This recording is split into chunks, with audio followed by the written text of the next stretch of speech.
Welcome to the List Lab. I'm your host Sam Morgan, and we're coming at you live from Guyran Community College.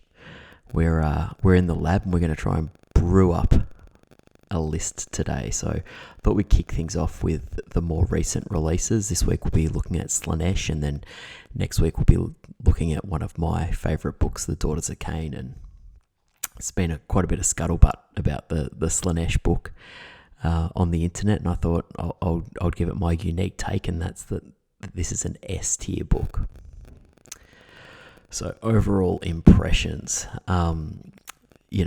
pundits have been putting forward two pretty polarizing views on this book, and that's either that it's quite literally the worst book in Age of Sigmar, or alternatively, some people have been saying that in fact it is a sleeper book, and that there is some secret tech in there, and that secret tech is centered around the book making you play better because it is bad, which I think is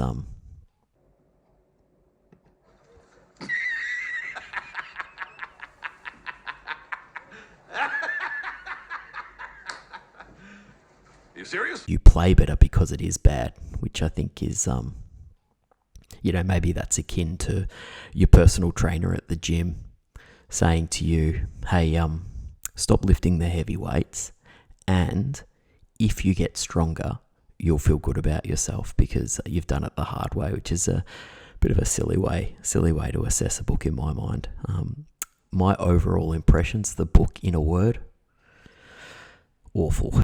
These are the facts of the case, and they are undisputed. It's definitely an S tier, and that's Sylvaneth tier. So the two of them are really fortunate because they're not Gargants. They're both worse. They're both worse than Gargants, but they're probably a little bit more fun. So I just wanted to sort of tap into. I don't want to spend too long on canning the book. I think you can still build some viable lists, but you're starting off at a pretty significant deficit in terms of the tools that are available to you. So just some of the things that I'm frustrated about with this book is the poor lore advancement. We had a book come out a couple of years ago which was really interesting, and we had these three distinct sub-allegiances where they are either the pretenders, or they were the invaders, or they were the god seekers, and the name really told you what they were all about. Since then, Slaanesh has actually escaped from the clutches of the elven deities, and there's no need for there to be god seekers anymore. There's no need for there to be pretenders. I think it's they've sort of phoned in the fluff on this book, and that's disappointing. The mechanics are pretty cumbersome as well. So from a game perspective, if you have a think about the way that units and armies interact with other armies, typically it's pretty straightforward. My unit can run and charge. My unit does X number of mortal wounds in this phase, but a scroll like is it the Shard Speaker? What's his name? It says, once per turn in your shooting phase, you can pick one enemy unit within 9 of this model and roll a dice. Okay, so in your shooting phase, you're doing something. On a 3+, add 1 to wound rolls for attacks that target that unit in the following combat phase. To me, that's just a bit clunky. That could have been a lot cleaner. It could have just been a bubble. Units wholly within 6 of the Shard Speaker get +1 to wound. And when there's a unit like the Guardian of Souls who has a 12-inch bubble that's +1 to wound, I don't think that would have been overly sort of powerful. It feels like an unnecessary overcorrection on the previous book. So 18 months ago, Slaanesh were the Ascendant army in the meta. That's no longer the case, but they've copped a series of debuffs that would indicate that they were still at that Seraphon level of power, which just isn't right. All right, now boy Theodore Roosevelt, comparison is the thief of joy. So I just want to unpack. Sometimes what we have is an army is released at the same time. So some examples of this historically are Ossiarch Bone Reapers came out at the same time as the Ogres, And what ends up happening is we sort of couple them in our analysis of the books. The same is true of the war clans and the cities of Sigmar. When there's this double release, forever on, you're sort of compared to the book you came out with. And I think in the two other examples I've just given, that those books have a level of parity that a person could pick up, the starter box that came with those releases, and whichever way they pivoted, they were going to have a viable army, and they were going to have an army that's adaptable in the meta, whereas I don't think that's necessarily the case with the Slaanesh stuff. So let's just talk about the Shard Speaker of Slaanesh. He has got a spell that he gives you a -1 to wound. He's 150 points, so a comparable unit in Daughters of Cain is the Medusa on Bloodrack Shrine, 160 points, and a spell that gives you -1 to wound. So you look on the face of things, they're designed to do the same thing. But then if we start to compare them, and our analysis looks at things like what damage output are the two units capable of doing, what synergy is there with the rest of the army, how durable are they, for instance, in hero scenarios, are they going to be a factor, or even just surviving the early onslaught that is quite prevalent in this meta. Are they going to be able to cop turn 1 and turn 2 shooting and mortal wounds and still be around for the mid to late game? How fast are they? All of these things are relevant considerations, right? So Shard Speaker has 5 wounds. Medusa on Bloodrack Shrine has 13 wounds. So we've got disparity of 8 wounds there, over double the amount of wounds. The Shard Speaker has a 5-up armor save. However, if you cast a spell, you can add 2 to your saves, and that's that cumbersome game design that I'm talking about. Condition A needs to be met for condition B to be applicable, and that starts to become really onerous as a player, having that as an army-wide sort of feature. From a damage and output perspective, the Shard Speaker's got 2 attacks, 4s and 3s, not really doing anything. Again, they can get additional attacks if they've cast a spell, but it's conditional. Whereas the Bloodrack Shrine has, 4 combat profiles and is able to do mortal wounds in the hero phase. Then in the shooting phase, a 12-inch bubble of mortal wounds. And then in the combat phase, it's able to do mortal wounds. So it's actually it's a punchy piece, and it's able to support the units around it really effectively. It unlocks Melusai as a battle line option, so you can start to get shooting snakes in, and there's a whole host of things that you can then do in terms of from a list design perspective that the Shard Speaker's just not opening up. And if we compare the two pieces, that to me, is the difference between the two books. It's about utility. With this Slaanesh book, I really feel like I'm scraping the bottom of the barrel to have something competitive on the board. Whereas those Daughters, I've got too many lists. There's too many viable options, and you have to cycle through to work out what's relevant. And also, I think you're gonna have to cycle through to adapt to the meta. So, just one final thing on the Shard Speaker.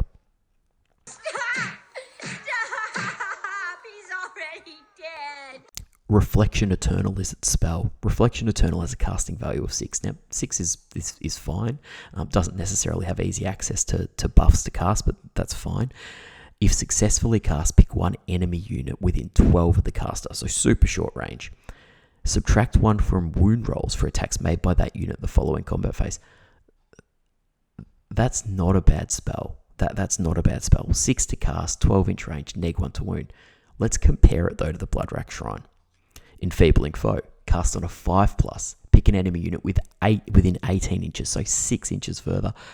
Subtract 1 from wound rolls for attacks made with melee weapons, so not in the face, with melee weapons, by that unit until your next hero phase. If you go first in turn 2, you could have this on a significant and an important unit in your opponent's army for the double. And depending on the faction that they're part of, that's melee weapons. It could be double activations of -1 to wound, fighting in the hero phase is -1 to wound, fighting in the charge phase is -1 to wound. The disparity between these two models is perverse. It's ridiculous. So I think, comparison is the thief of joy, but the reality is that we're dealing here with an army that's very much on the back foot in Slaanesh. So what we're going to do in this episode is we're going to try and work out how can we drag this army up? What can we do? What tricks are in our toolkit? What synergies can we find? What secret tech can we unearth that's going to enable this Slaanesh army, which, as I've just demonstrated, is clearly at a disadvantage? What can we do to get them on the table and to get them competitive in a tournament setting? So I know what some people are going to say. They're going to say that there's a logical fallacy there, and that I'm not comparing apples and apples. But the reality is, the Shard Speaker is not in the bottom 3 units of the Slaanesh book, and the Medusa on Bloodrack Shrine is absolutely not in the top 3 units of the Daughters book. So we're dealing with 2 units that sit somewhere in the middle of their book's pecking order from a power perspective, and we've just seen this is just this enormous gulf between them in terms of playability.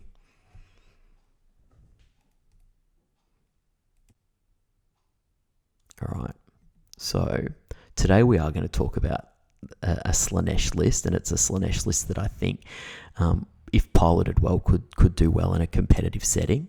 First off, let's have a chat about the allegiance that we're going with. So the book, as I mentioned, gives us the Invaders host, the Pretenders, and the Godseekers. We're actually going with a sub-faction within the Invaders host. So we're going with the Lurid Haze. Already we're tapping into options that are available outside of the Slaanesh book. So for this particular list, we're looking at the Wrath of the Everchosen.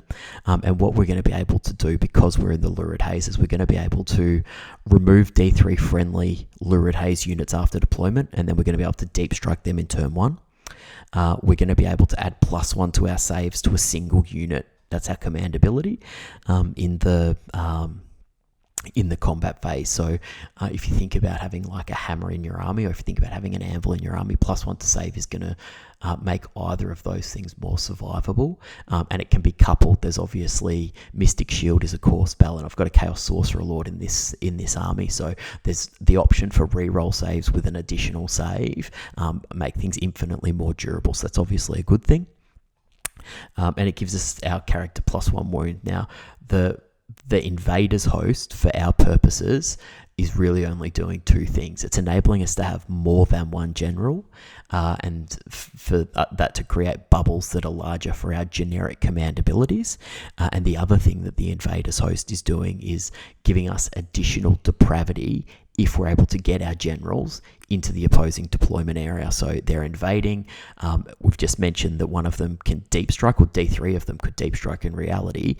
So we're able to generate additional depravity, the depravity being the summoning mechanic from the Slaanesh book.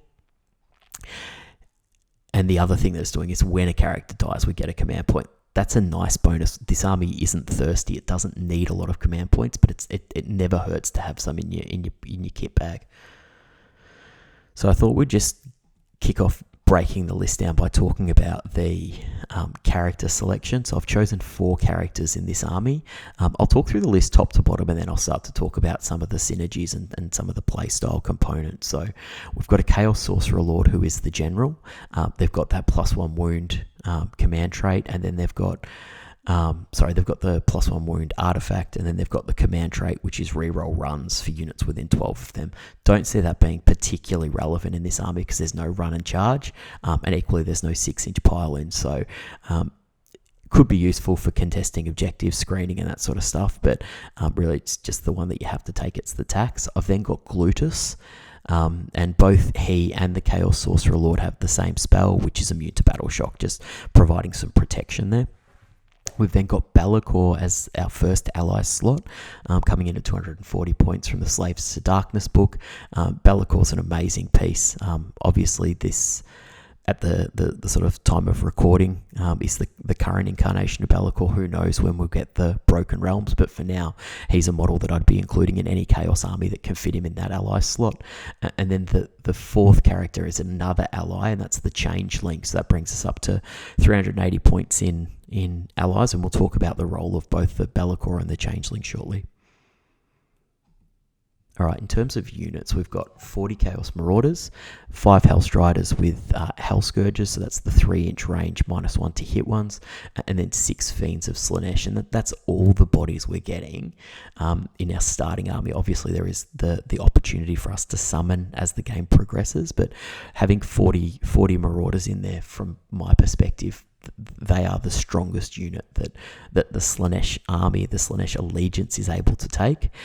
Whether you consider that an indictment on the book, whether you think that that's just because Marauders are too strong, I'll leave that up to your listeners to decide. But I really think like the core of any competitive Slaanesh army is going to have some X number of Chaos Marauders, and then it's just a question of how many you want for taste.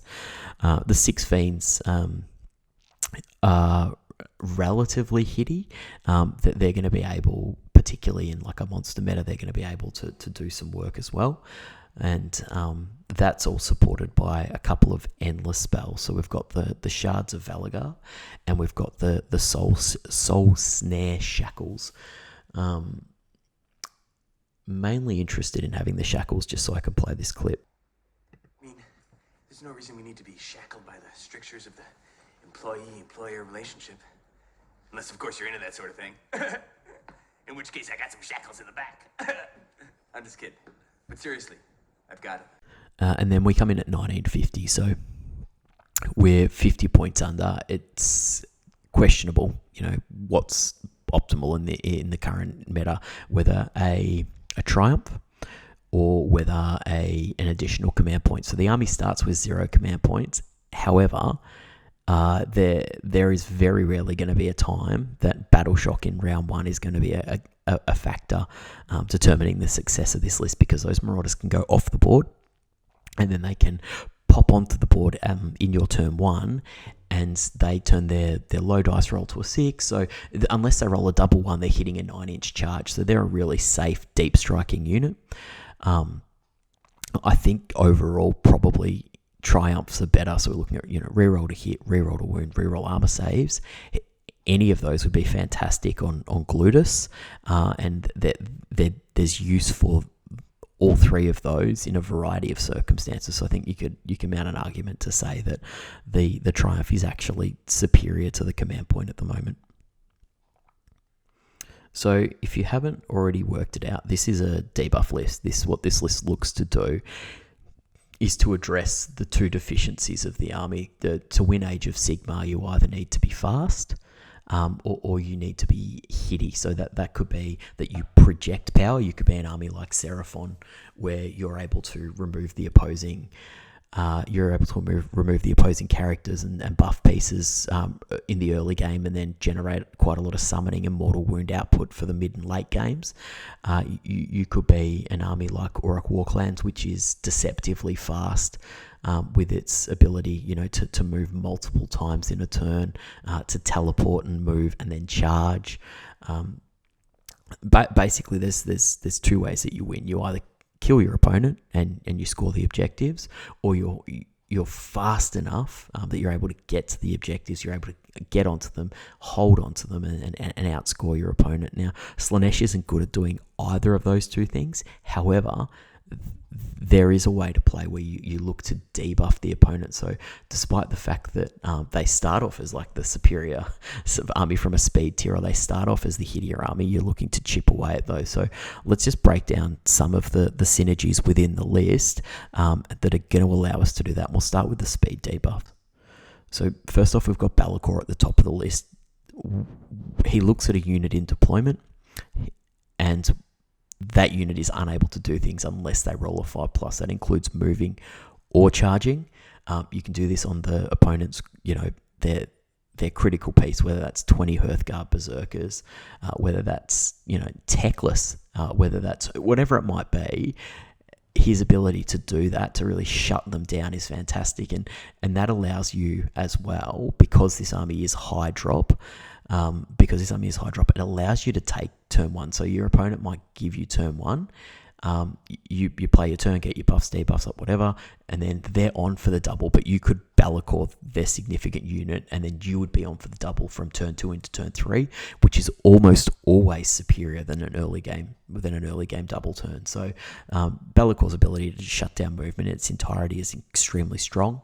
The Changeling, who, like the D3 units that we're getting through the Lurid Haze, the Changeling is removed in deployment as well. You deploy him and then you take him off the board, and he drops down in your movement phase, and then in your opponent's hero phase, he goes, that unit within 9, it's halving its runs, and it's -1 to hit. So you can start to couple that. You can start to couple these movement debuffs, right? And all of a sudden, a unit like Eels is going from movement 14 to movement 7 to movement 3.5. And they're well out of position. So the Changeling's really great there.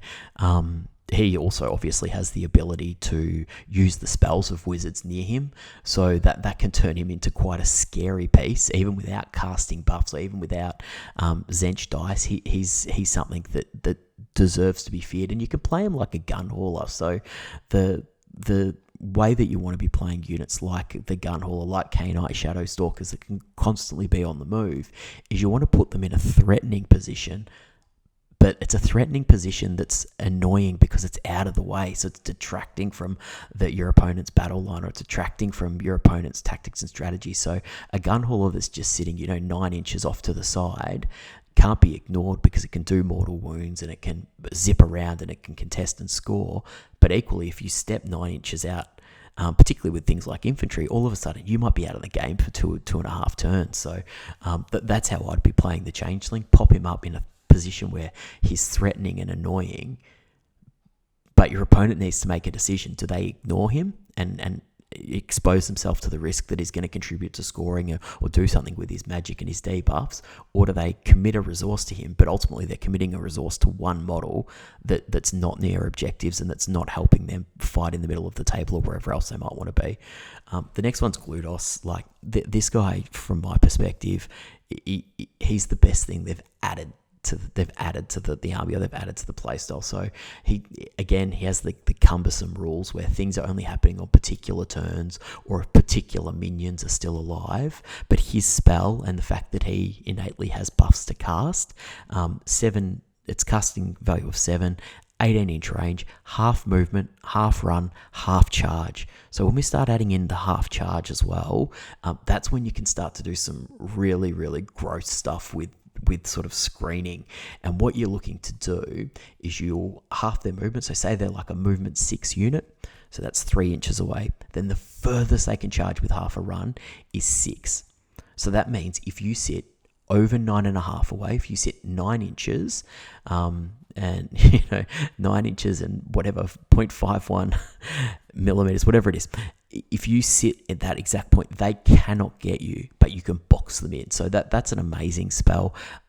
It's so good, in fact, that I am tempted to get the spell portal in. Flip one of the endless spells for the spell portal. The next one's the Shards of Valagar. Now, this is a risky play, but it's all units intersected, half the movement. Those units also suffer penalties to hit, but we'll get to that shortly. That is an amazing ability. However, it's a double-edged sword, because there's a little mini game you play where you roll off with your opponent, and whoever wins the roll-off gets to move one of the shards each turn. So it's not like an endless spell that can come back and hurt you because it's predatory. You could get the double and also retain control of the shards, and if you do, they're obviously a fantastic piece for this army, because they're being coupled with the existing debuffs, and that's obviously where the force multiplication's coming in. Next up is the Soul Snare Shackles. These ones, units within 6, half their movement on a 3+. So you get 3 of the shackles. They're big enough that they can surround a Stonehorn or like a Gargant and half their movement. And if you set things up correctly, you can create situations where even those big gargants with their big loping strides can't actually clear the shackles because there's nowhere for them to physically land. So I get that they can walk over intervening models, and I get that they can walk over endless spells, but they can't do that if there's nowhere for their base to go. And you can create some really good zoning in this army, and the ability for you to bring on summoning as the game progresses means that you are actually able to generate a reasonable amount of chaff. I mean, I wouldn't be holding out with this particular playstyle. I wouldn't be holding out for the 30 fiends. However, I think like units at 30 demonists. However, I think like units of 10 are certainly viable if they've got a purpose when you're bringing them on. All right, so that's the speed debuffs. I mean, playing around with people's speed isn't something that's typically done in Age of Sigmar. There is a Tempest style list where you can go with the Navigator from KO, you can go with the Wizard, the Battle Mage who reduces movement, and then you can chuck in these two endless spells and you can do a variation on this. But this is as sort of extreme as I've sort of played around with myself or seen. So I think this is the sort of thing as well where your army has a unique quality. It means people aren't prepared to play it. So when you turn up at the table, you almost get that new book buff where it's like, my opponent doesn't know the synergies and the interaction of these things. And on that basis, I am at an advantage. Next up is the output debuff. So this is a little bit more common, but still I think relatively misunderstood. So something that I often talk about is the proportional value of debuffs. So dropping from 4s to 5s means a third of your previous hits will have gone. Dropping from 5s to 6s means half. So the proportional increase, the greater the debuff is really significant. And the other thing that's really significant with debuffs is to what extent are they cancelled out by buffs. So for to hit rolls, there are quite a few buffs. However, for to wound rolls, there aren't. So this is something that a lot of people have clued onto, but the buffs just don't exist to fix you to wound roll. So for this particular army, we've got Balakor again at the top on a 5+ to attack, and attack is the language used around both shooting and melee. So that's really, really good. There are some particular armies where that could be crippling. And I think about like a unit of 30 Iron Drakes or something like that.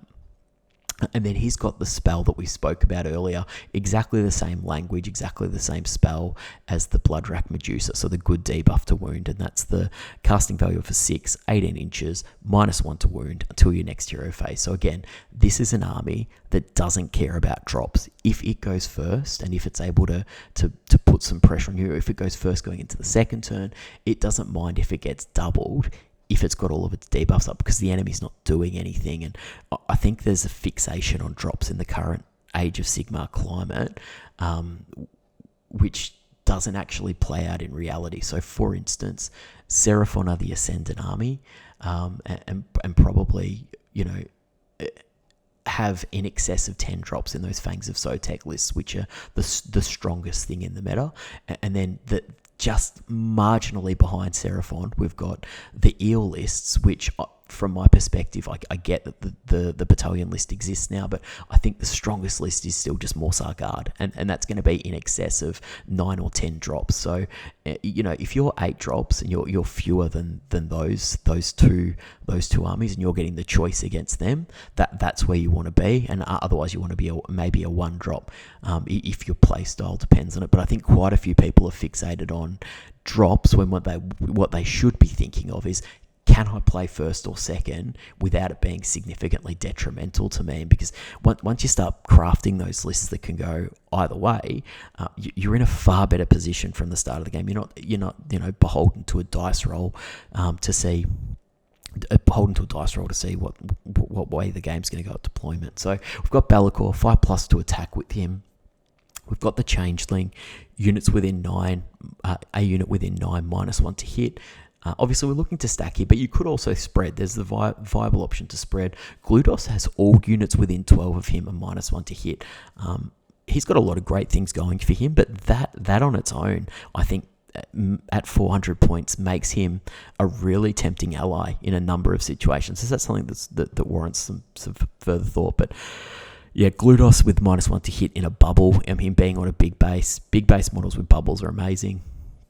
The Fiends are -1 to hit generically, and then they're an additional -1 to wound when 4 or more are alive. So the 6 of them could do some work. They're really your little hammer. They're chucking out 4 attacks each, 3s and 3s, rem 1, damage 1. But then they've got this other attack, the Barb Stinger. And it does damage based on the number of wounds your opponent has. So what that means is, they've got the volume attacks with that the pincers, and then the stingers mean that they can fight some of the bigger stuff as well. So I like the fact that they can play into different roles.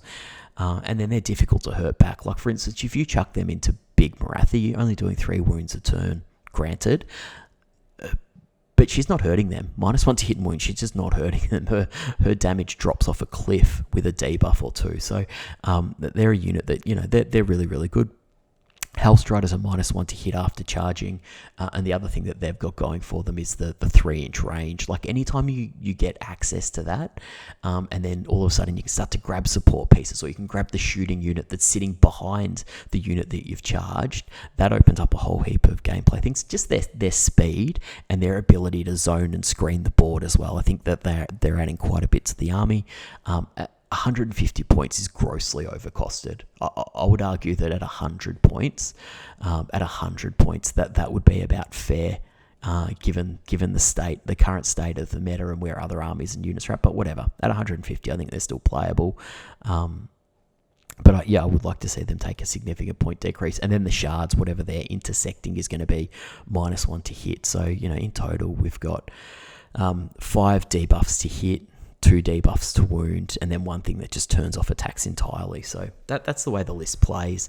I think, from an overall thoughts perspective, you're really...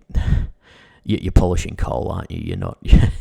You're not starting. You're not starting from a particularly strong base, but it is workable. And if you were to take this list, what are we going to do? Drum roll. 3 and 2. I think, if someone were to get a 3 and 2 with this list, I would say that they've had a good weekend out. I think the book is probably a 1 and 4 book.